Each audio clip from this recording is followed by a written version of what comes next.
boys and girls. We're going to continue with our story, The Enormous Crocodile by Roald Dahl. And just like I did yesterday, I'm going to turn my camera so that you can look at the pictures while I read out loud to you, because this book has some excellent colored pictures instead of the black and white ones that we're used to.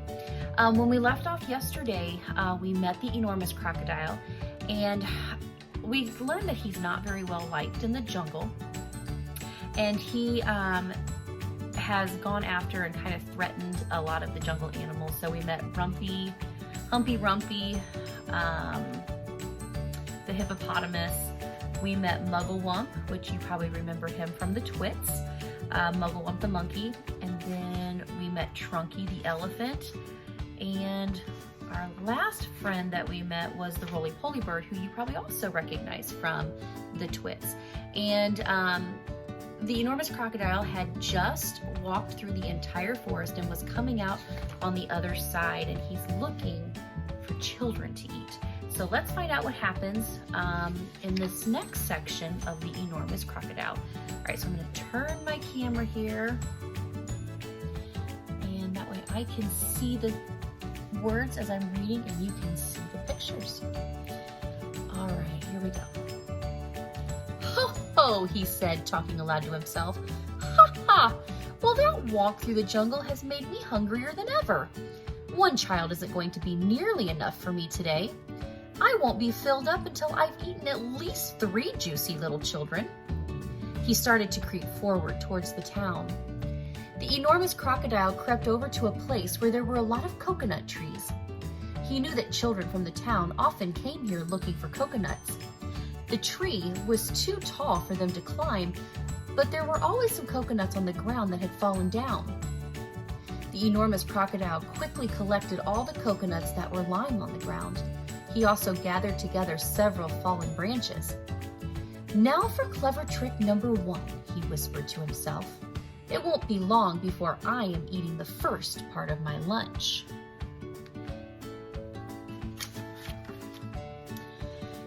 He took all the coconut branches and held them between his teeth. He grasped the coconuts with his front paws, then he stood straight up in the air, balancing himself on his tail. He had arranged the branches and the coconuts so cleverly that he now looked exactly like a small coconut tree, standing among all the big coconut trees. Soon 2 children came along. They were brother and sister. The boy was called Toto. His sister was called Mary. They walked along looking for fallen coconuts, but they couldn't find any because the enormous crocodile had gathered them all up. "Oh, look!" cried Toto.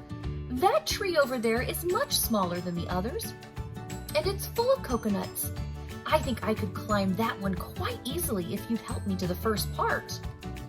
Toto and Mary ran towards what they thought was the small coconut tree. The enormous crocodile peered through the branches, watching them as they came closer and closer. He licked his lips. He began to dribble with excitement. Suddenly, there was a tremendous whooshing noise. It was Humpy Rumpy the hippopotamus. He came crashing and snorting out of the jungle. His head was down low and he was galloping at a terrific speed. "Look out, Toto!" shouted Humpy Rumpy. "Look out, Mary! That's not a coconut tree. It's the enormous crocodile and he wants to eat you up."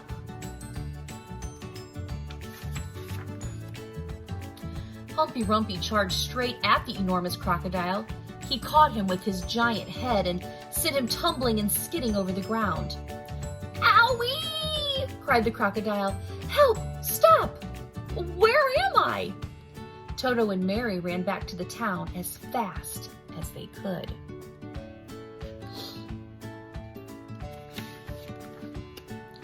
But crocodiles are tough. It is difficult for even a hippopotamus to hurt them. The enormous crocodile picked himself up and crept towards the place where the children's playground was. Now for clever trick number 2, he said to himself. This one is certain to work. There were no children in the playground at that moment. They were all in school. The enormous crocodile found a big log and placed it in the middle of the playground. Then he lay across the log and tucked in his feet so that he looked almost exactly like a seesaw. When school was over, the children all came running into the playground. "Oh, look," they cried. "We've got a new seesaw." They all crowded around, shouting with excitement. "I'll go first." "Well, I'll go on the other end." "I want to go first." "So do I, and so do I." Then a girl who was older than the others said, "It's rather a funny, knobbly sort of seesaw, isn't it? Do you think it's safe to sit on?" "Of course it will," the others said. "It looks strong as anything." The enormous crocodile opened one eye just a tiny bit and watched the children who were crowding around him. Soon, he thought, one of them is going to sit on my head, and then I'll give a jerk and a snap, and after that, it will be yum, yum, yum. But at that moment, there was a flash of brown, and something jumped into the playground and hopped up onto the top of the swings. It was Mugglewump, the monkey. "Run!" Mugglewump shouted to the children. "All of you, run, run, run! That's not a seesaw, it's the enormous crocodile, and he wants to eat you up."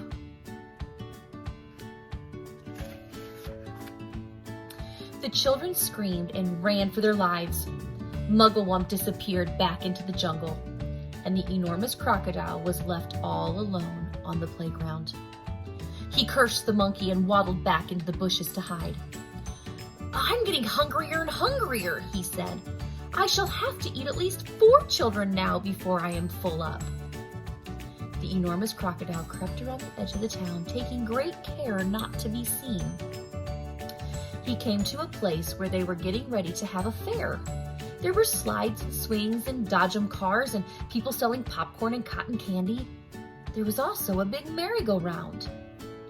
Now the merry-go-round had marvelous wooden creatures for children to ride on. There were white horses and lions and tigers and mermaids with fishtails and fearsome dragons with red tongues sticking out of their mouths. "Now for clever trick number 3, said the enormous crocodile, licking his lips. And we're going to stop there for today, and hopefully it's got you thinking about what the enormous crocodile might be planning for his clever trick number 3. So we'll find out tomorrow what he does and if his trick works. All right, see you tomorrow night. Bye-bye.